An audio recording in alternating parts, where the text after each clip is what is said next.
I let my cousin crash at my place for 2 weeks. He stayed 8 months and nearly destroyed my life. The day he moved in, he said, "Don't worry, man. I'll be gone before you even notice I was here." 8 months later, he'd cost me my girlfriend, my job, and nearly my sanity. Let me start by saying, I'm not the kind of guy who says no to family. You need a place to crash? Fine. You need help moving? I'll bring pizza. Need a loan? If I have it, you've got it. So when my cousin Bryce texted me at 1 a.m. saying he'd just been kicked out of his apartment and needed a place just for a couple weeks, I didn't hesitate. Bryce and I grew up together. We were the same age, played the same video games, got into the same kind of trouble as teenagers. He'd always been a little chaotic, but he had that easy charm that made people forgive things they probably shouldn't. At the time, I was living alone in a one-bedroom apartment with a pull-out couch in the living room. I told him he could stay on it for 2 weeks, tops. I had a new job, a serious girlfriend, and a schedule that didn't leave room for chaos. He showed up the next day with 3 duffel bags, a half-eaten burrito, and zero shame. "Appreciate it, man," he said, dropping his stuff like he owned the place. "Swear I'll be out of your hair before you even notice I was here." That was the first lie, the first of many. Week 1 was fine, annoying, but manageable. He stayed up late watching TV too loud, left dirty dishes in the sink, and never replaced anything he finished.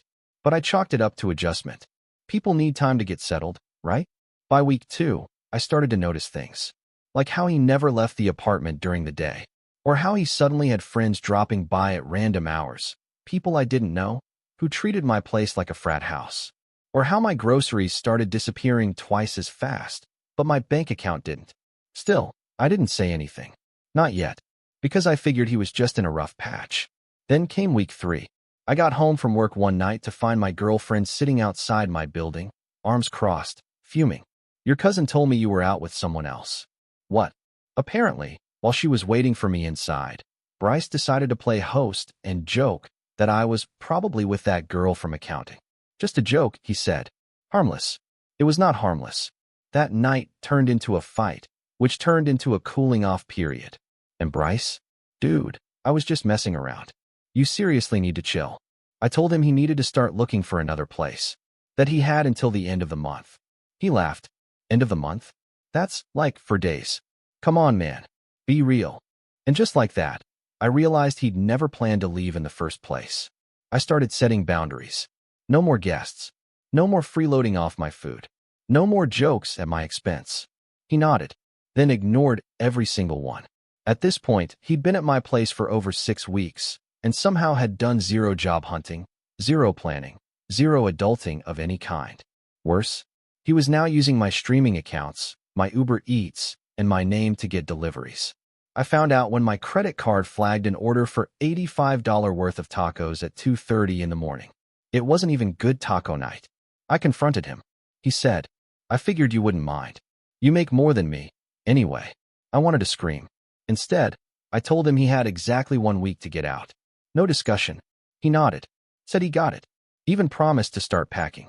Then 2 days later, I came home and found he'd invited a girl over, someone he met online, and told her it was his apartment. "Roommate's cool," she said when I walked in. "He said you're hardly ever home." At that point, something inside me snapped. I didn't even say anything at first. I just stared at Bryce, then at the girl sitting on my couch, the same couch I told him he could sleep on for 2 weeks, sipping one of my craft beers like it was her place, too. He looked up from his phone. "Oh, hey man, you're back early." Back early? It was 8:15 p.m. on a Thursday. I walked into the kitchen, took a deep breath, and texted my girlfriend, or I guess, ex-girlfriend at this point, saying I needed the apartment to myself that weekend. I was about to lose it, and I didn't want her to see what that looked like. Then I walked back into the living room and said as calmly as I could, "You have 48 hours to leave." I'm serious this time. He blinked. "Dude, where is this coming from?" "It's coming from you lying to someone about this being your apartment. Again, you've crossed every line." The girl looked between us like she'd just walked into a soap opera. "Wait, this isn't your place." "No," I said, locking eyes with her. "It's mine, and he was supposed to be gone 6 months ago." She stood up fast, grabbed her purse, and left without another word. He glared at me like I had embarrassed him. "You didn't have to say it like that." I laughed. I actually laughed. You've been living here rent-free, eating my food, ruining my relationship, tanking my sanity, and now you're mad about how I said it. He stormed into the bedroom and slammed the door. Yes, my bedroom.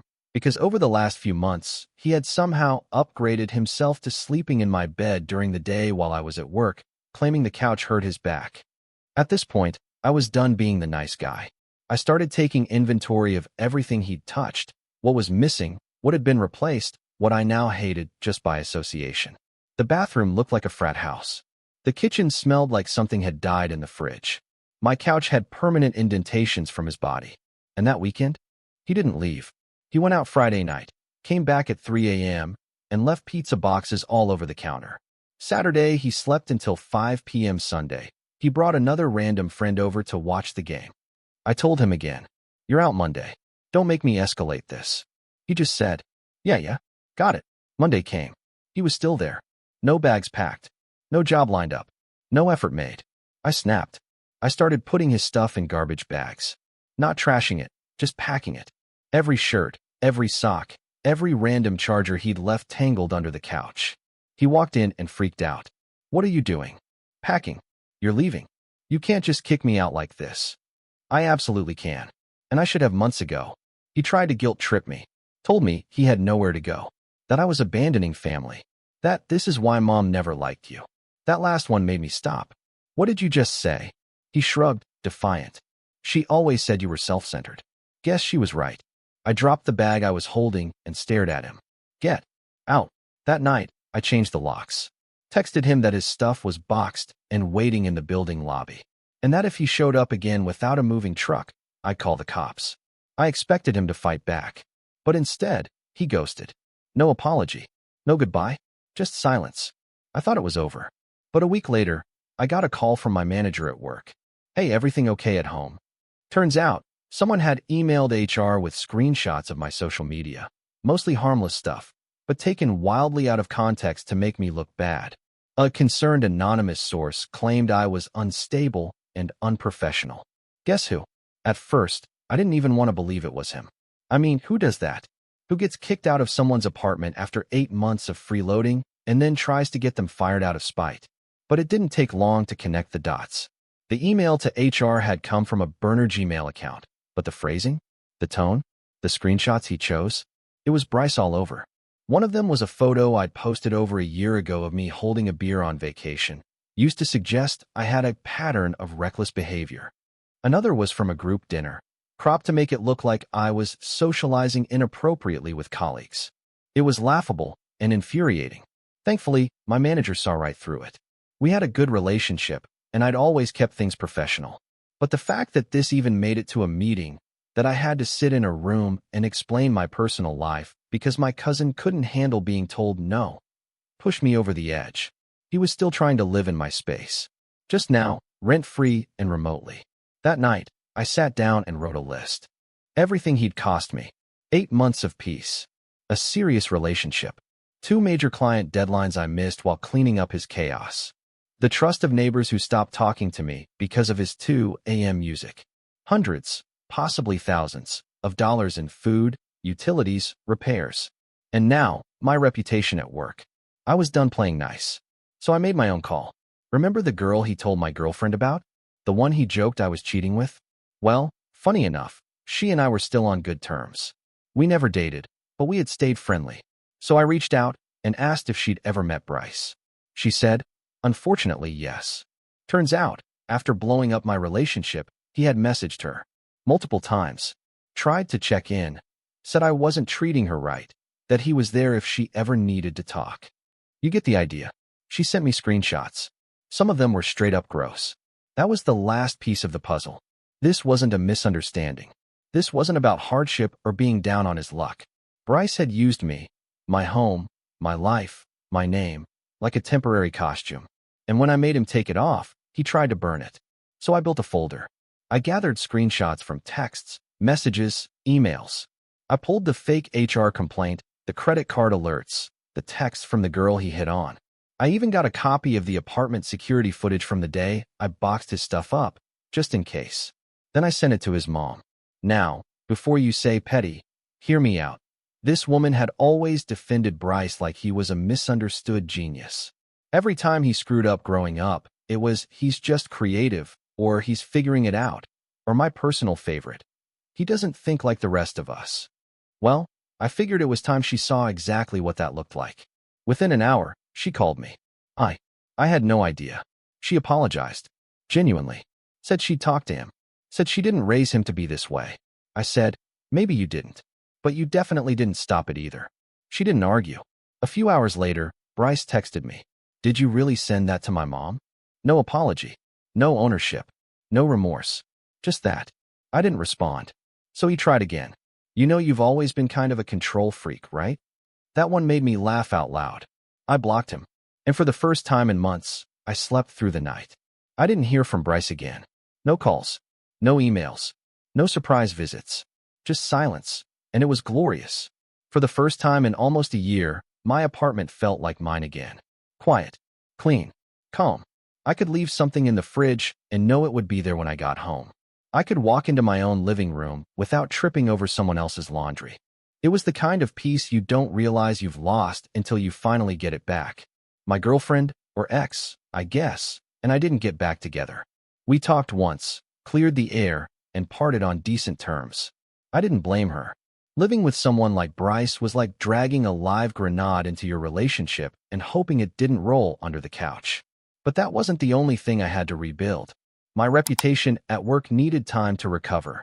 People were supportive, but you can always feel when people are quietly watching. HR dropped the issue, but I still made it a point to be as boring and professional as possible for the next few months. And it worked. Slowly, things settled. Then, about 6 months later, I got an email from a mutual friend of the family, someone who knew both me and Bryce.